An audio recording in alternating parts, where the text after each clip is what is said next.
আলাইহিস সালাতু ওয়াস সালামের বয়স যখন 90 বছর, কয় বছর? সময় যদি 2-4-5 মিনিট লাগে দেওয়া যাবে তো?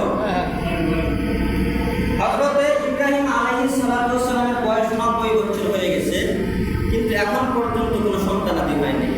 90 বছর বয়সে কোনো সন্তানাদি হয়নি। তিনি 90 বছর বয়সে তাফসিরে কাশফের ভিতরে আসছেন, তিনি একবার কাবা শরীফ তোয়াফ করতেছেন। কাবা শরীফ তোয়াফ করতে করতে হঠাৎ করে নজর করে দেখেন কাবার পাশে একটা খেজুরের গাছ দেখা যায়, আর ওই খেজুরের গাছে খেজুর ধরে আছে, কিন্তু সেটা খেজুরের সিজন না, মানে আন সিজনে খেজুর ধরে আছে গাছে। তখন তিনি আল্লাহরে ডাক দিয়ে বলেন, মালিক তুমি যদি সিজন ছাড়া খেজুরের গাছটি খেজুর ধরাইতে পারো, তাহলে আমি ইব্রাহিমের 90 বছর বয়সে সন্তান পারে কিনা? আমার আল্লাহ পারে কিনা? কাদের কুদরত দানি বরকামাল, কাদের কুদরত দানি বরকামাল, আনতা রব্বি আনতা হাসবি যুল জালাল। আমার মাওলা পারে না এমন কোন কাজ আছে? পয়গম্বর ইব্রাহিম দোয়া করলেন, রব্বি হাবলি মিনাস সালিহিন, আল্লাহ আপনি আমাকে একটা নেককার সন্তান দান করুন। লম্বা ঘটনা সংক্ষেপে বলি, আল্লাহ পাক রব্বুল আলামিন আদেশ দিলেন যে পয়গম্বর তুমি আরেকটা বিয়ে করো। ইব্রাহিম আলাইহিস সালাতু ওয়াস সালামের প্রথম স্ত্রীর নাম সারা আলাইহিস সালাতু ওয়াস সালাম। সারা আলাইহিস সালাতু ওয়াস সালাম যার পেট থেকে কোনো সন্তান জন্ম নেন নাই, আল্লাহ তাআলার আদেশে তিনি দ্বিতীয় একজনকে বিবাহ করলেন, যার নাম বিবি হাজারা আলাইহিস সালাতু ওয়াস সালাম। এই বিবি হাজারার পেট থেকে শিশু ইব্রাহিম আলাইহিস সালাতু ওয়াস সালাম জন্মগ্রহণ করলেন। 90 বছর পরে তিনি একটা সন্তান পাইছেন। বলেন তো সন্তানের প্রতি মহব্বত কেমন হবে? এই সন্তানের প্রতি যখন সন্তানটা পাওয়ার পরে সন্তানের প্রতি যখন মহব্বত যখন বাইরে গেছে, তখন আল্লাহ পাক রব্বুল আলামিন পয়গম্বর ইব্রাহিমকে বললেন, আদেশ করলেন যে তুমি তোমার সন্তানকে এবং বিবি হাজারাকে দূরে মরুভূমিতে কোথাও রেখে আসো। আল্লাহ পাক রব্বুল আলামিনের আদেশ পালনার্থে পয়গম্বর ইব্রাহিম খলিলুল্লাহ আলাইহিস সালাতু ওয়াস সালাম শিশু ইসমাঈল এবং বিবি হাজারাকে সঙ্গে করে নিয়ে মক্কা মরুভূমির দিকে রওনা দিলেন। এক পর্যায়ে যাইতে যাইতে যাইতে যাইতে এমন একটা নির্জন এলাকায় গেলেন যেখানে কোনো মানুষের বসবাস নেই, যেখানে কোনো পানির সন্ধান নেই, কোনো কিছুই নেই। এমন একটা জনমানবহীন এলাকায় তাকে রেখে আসলেন। রেখে আসার পরে পয়গম্বর ইব্রাহিম আলাইহিস সালাতু ওয়াস সালাম যখন তাকে রেখে আসলেন, সংক্ষেপে বলতেছি, অনেক বড় ঘটনা। যখন শিশু ইব্রাহিম ইসমাঈলের বয়স কিতাবের মধ্যে আসছে, কোনো কোনো বর্ণনায় পাওয়া যায় 12 বছর, কোনো কোনো বর্ণনায় পাওয়া যায় 13 বছর, কোনো কোনো বর্ণনায় পাওয়া যায় 14 বছর। তো শিশু ইসমাঈলের বয়স যখন 13 বছর বা 14 বছর, এই সময় আল্লাহ পাক রব্বুল আলামিন পয়গম্বর ইব্রাহিম আলাইহিস সালাতু ওয়াস সালামকে স্বপ্নে দেখাইলেন যে পয়গম্বর তুমি কুরবানি করো, পয়গম্বর তুমি কুরবানি করো। আল্লাহ পয়গম্বর ইব্রাহিম আলাইহিস সালাতু ওয়াস সালাম পরের দিন কুরবানি করে দিয়েছেন। পরের দিন রাত্রিবেলাতে আবার একই স্বপ্ন দেখছেন, ইব্রাহিম তুমি কুরবানি করো। পরের দিন ওর কুরবানি করছেন। তারপরের দিন আবার একই স্বপ্ন দেখলেন, ইব্রাহিম তুমি তোমার সবচাইতে প্রিয় জিনিস। ইব্রাহিম চিন্তায় পড়ে গেলেন যে আমার প্রিয় জিনিস কি? তখন তিনি দেখলেন যে বর্তমান সবচাইতে আমার মহব্বত যার খুব বেশি, সে আর কেউ না, সে আমার ইসমাঈল আলাইহিস সালাম। ওই যে পয়গম্বর ইসমাঈল আলাইহিস সালামকে শিশু অবস্থায় বিবি হাজারা আলাইহিস সালামকে সহ যে মরুভূমি এলাকাতে যে রেখে আসলেন, আল্লাহ পাক রব্বুল আলামিনের আদেশ পাওয়া মাত্রই দীর্ঘ 13-14 বছর পরে মক্কাতে আবার সেই মরুভূমির দিকে রওনা দিয়েছেন। যাওয়ার পরে দেখলেন যেখানে ইব্রাহিম ইসমাঈল আলাইহিস সালামকে এবং বিবি হাজারাকে রেখে আসছিলেন, সেখানে তো কোনো মানুষ ছিল না, কোনো বাড়ি ঘর ছিল না। কিন্তু 13-14 বছর পরে যখন গেলেন, যাওয়ার পর দেখলেন পুরো এলাকাটা বাড়ি ঘর দিয়ে ভরে গেছে, শহরের মতো হয়ে গেছে, বাজারের মতো হয়ে গেছে। যেই জায়গায় বিবি হাজারাকে রেখে এসেছিল, সেই জায়গাটা পয়গম্বর ইব্রাহিম আর বুঝতে পারতেছিল না। লোকজনদেরকে জিজ্ঞাসা করে, তোমরা কি বিবি হাজারার বাড়ি চিনোনি? ইসমাঈলের বাড়ি তোমরা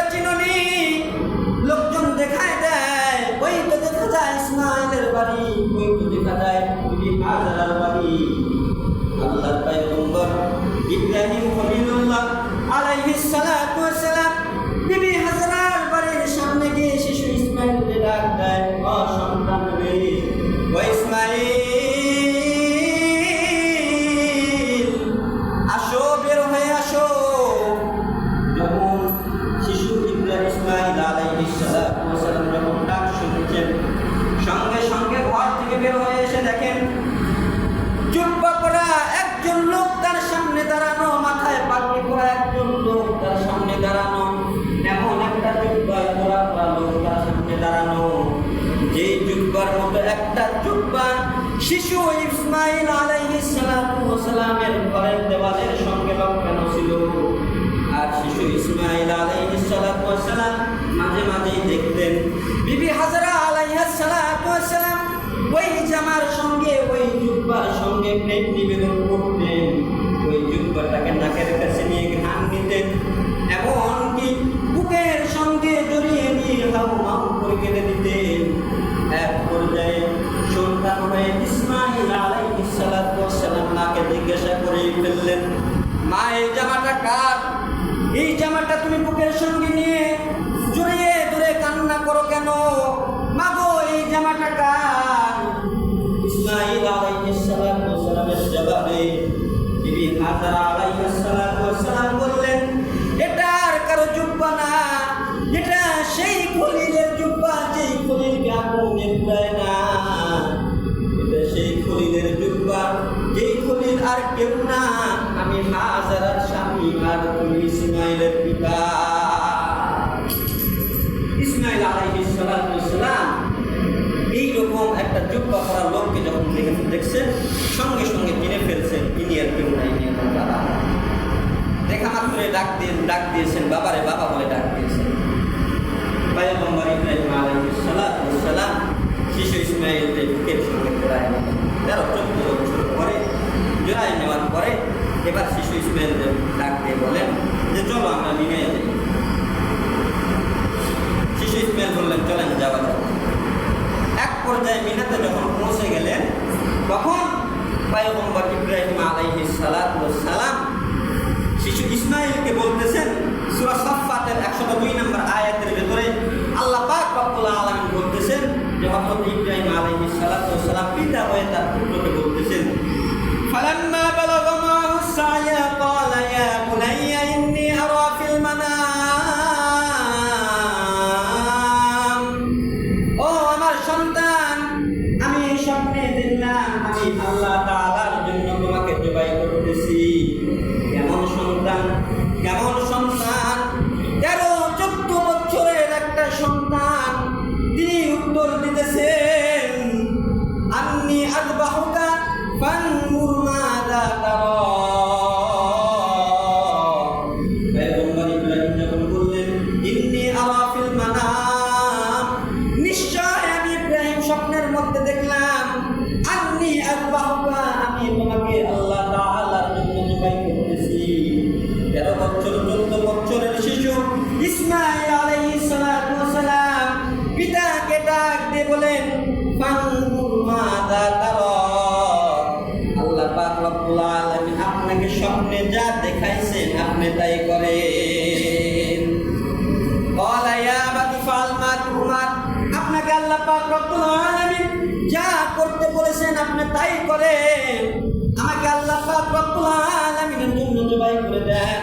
তবে ও বাবা, আপনি আমাকে যখন জবাই করবেন আমাকে ওপর করে শোয়াইয়া দেবেন, যেন আমার চেহারা থেকে আপনার ভেতরে মায়া না আসে। কারণ যদি আপনার ভেতরে মায়া চলে আসে তাহলে আপনি পরীক্ষায় ফেল করবেন, আমি সন্তানের মায়ায় পড়ে আমাকে জবাই দিতে পারবেন না। ও বাবা, আমাকে যখন জবাই দিবেন আমার চেহারাটা নিচের দিকে দিবেন এবং পিঠটাকে উপরের দিকে দিবেন। ও বাবা, আমাকে যখন আপনি জবাই করবেন আমার হাত পা শক্ত করে বেঁধে নেবেন, যেন আমি নড়াচড়া করতে না পারি, যেন আমার হাত পা আঘাত যেন আপনার শরীরে না লাগে। ও বাবা, আমাকে যখন আপনি জবাই করবেন তার আগে তরবারিটা এমন ভাবে ধার দিয়ে দিবেন যেন আমাকে জবাই করতে দেরি না হয়ে যায়। কারণ আমাকে জবাই করতে যদি দেরি হয়ে যায় আমি পিতা, পিতা হয়ে সন্তানকে জবাই করা এটা কোনোভাবেই সম্ভব নয়। হয়তো বা আপনার মনের ভেতরে মায়া চলে আসবে, আপনি জবাই করতে পারবেন না। আপনি তাড়াতাড়ি করে তরবারিকে ধারালো করে নেন, ভালো করে ধার দিয়ে নেন।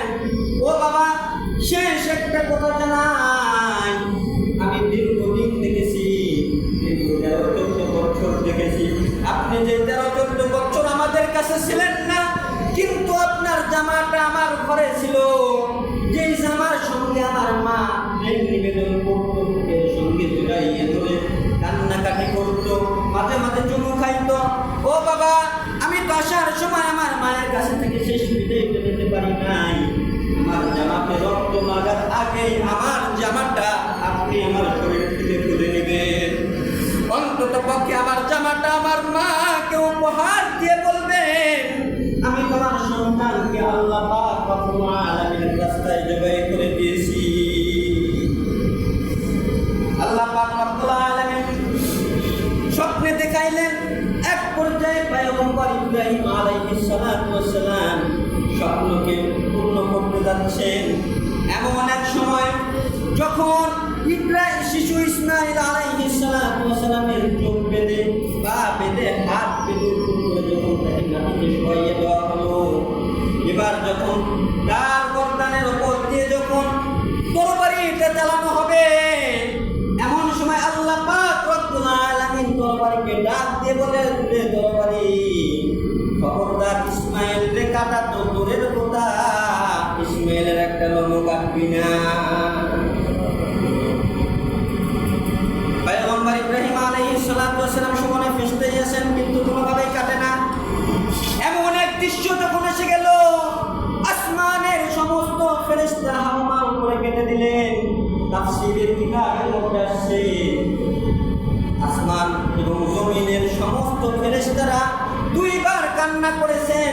তার মধ্যে শিশু ইসমাইলকে যখন পয়গম্বর ইব্রাহিম জবাই করেন, এই সময় একবার দুনিয়া এবং আসমানের সমস্ত ফেরেশতারা হাওমার উপরে কান্না করে দিয়েছে। তাদের কান্নার আওয়াজে আল্লাহ পাক রব্বুল আলামিনের আরশ পর্যন্ত কেঁপে উঠলেন। আল্লাহ পাক জিবরাইলকে আদেশ করলেন, রে জিবরাইল যাও, জান্নাত থেকে দুম্বা নিয়ে যাও, ইসমাইলকে সরাইয়া ইসমাইলের জায়গায় দুম্বাটাকে রেখে দাও। জিবরাইল আলাইহিস সালাতু ওয়াস সালাম দ্রুত গতিতে চলে আসলেন। শিশু ইসমাইলকে সরাইয়া দুম্বাকে যখন রাখলেন, পয়গম্বর ইব্রাহিম আলাইহিস সালাতু ওয়াস সালাম আল্লাহু আকবার বলে যখন ছুরি চালাইছেন, সঙ্গে সঙ্গে তার আওয়াজের সঙ্গে তাল মিলাইয়া আসমান থেকে ফেরেশতারা আল্লাহু আকবারের ধ্বনি দিয়েছে। এক পর্যায়ে জবাই হয়ে গেল। পয়গম্বর ইব্রাহিম আলাইহিস সালাতু ওয়াস সালাম তাকায় দেখলেন শিশু ইসমাইলের জায়গায় দুম্বা পড়ে রয়েছে। সাইডে তাকায় দেখেন তিনি আল্লাহ তাআলাকে বললেন, ওয়ালিল্লাহিল হামদ, ও মাওলা, দুনিয়ার সমস্ত প্রশংসা তোমার জন্য যে তুমি মাওলা আমি একজন পিতাকে সন্তানের জবাই করার নির্দেশ। আল্লাহ পাক রব্বুল আলামিন সেই জামানায় সন্তানকে কুরবানি দেওয়ার মাধ্যমে আল্লাহ পাক রব্বুল আলামিন পরীক্ষা করেছেন। আল্লাহ পাক এখন আপনাদের কাছে সন্তান চায় নাই, পশু চেয়েছেন, পশু তা সবার কাছে চায় নাই। কার কাছে চাইছেন? যার মাল আছে, যার সম্পদ আছে, যার উপর কুরবানি ওয়াজিব হয়েছে, আল্লাহ পাক রব্বুল আলামিন তাদেরকে বলছেন তোমরা কুরবানি করো। কেননা এই কুরবানির মাধ্যমে তোমরা আমি আল্লাহ পাক রব্বুল আলামিন নৈকট্য অর্জন করতে পারবা। এই কুরবানির মাধ্যমে তাকওয়া অর্জন করতে পারবা। আর যদি তোমরা তাকওয়া অর্জন করতে পারো, আমি আল্লাহ পাক রব্বুল আলামিন ওয়াদা দিলাম, ইন্না লিল মুত্তাকিনা মাফাদা হাদাইকা ওয়া আনাবা ওয়া কাওয়াইবা আতরাবা। আমি আল্লাহ পাক রব্বুল আলামিন ওয়াদা দিয়ে দিলাম, যদি তোমরা তাকওয়া অর্জন করতে পারো, আমি আল্লাহ পাক রব্বুল আলামিন তোমাদেরকে মুত্তাকির সার্টিফিকেট দিয়ে তোমাদেরকে জান্নাত দেব। সুবহানাল্লাহ। আর যাদের সামর্থ্য থাকা সত্ত্বেও যারা কুরবানি করলো না, তিরমিজি শরীফের হাদিসের মধ্যে আল্লাহর পয়গম্বর বিশ্বনবী মুহাম্মদ রাসূলুল্লাহ সাল্লাল্লাহু আলাইহি ওয়াসাল্লাম বলেন, মান কানা লাহু সাআতুন, যেই ব্যক্তির উপর কুরবানি ওয়াজিব হয়েছে কিন্তু সে কুরবানি করলো না, ওয়ালাম ইউদহা, সে কুরবানি করলো না, তাহলে ফালা ইয়াকরাবান্না মুসাল্লানা, খবরদার খবরদার সে যেন ঈদগাহে না যায়। যার উপর কুরবানি ফরজ হইল, কুরবানি ওয়াজিব হইল, কিন্তু কুরবানি করল না, পয়গম্বর হুমকি দিয়ে বলেছেন লা ইয়াতরাবান্না, অবশ্যই অবশ্যই সে যেন ঈদগাহে না যায়। আর আজকাল দেখা যায় যে কুরবানি করা তো ওয়াজিব আর নামাজ পড়া ফরজ। দেখা যায় নামাজি মুসল্লির চাইতে কুরবানির সংখ্যা বেশি। প্রকৃত পক্ষে মানুষ যদি তাকওয়া অর্জনের জন্যই যদি কুরবানি দিত, তাহলে অন্তত পক্ষে নামাজকে তরক করত না। যারা নামাজকে তরক করে কুরবানি দিচ্ছে, বুঝতে হবে এরা তাকওয়া অর্জনের জন্য কুরবানি করতেছে না, এরা লোক দেখানোর জন্য কুরবানি করতেছে, কষ্ট খাওয়ার জন্য কুরবানি করতেছে, লোকজন তাকে কি বলবে না বলবে সেই উদ্দেশ্যে সে কুরবানি। তাছাড়া প্রকৃত পক্ষে সে যদি তাকওয়াওয়ালা হইতো, তাহলে সর্বপ্রথম সে নামাজকে ধরত। কারণ ইসলামের মধ্যে যতগুলো বিধান আছে, নামাজের চাইতে বড়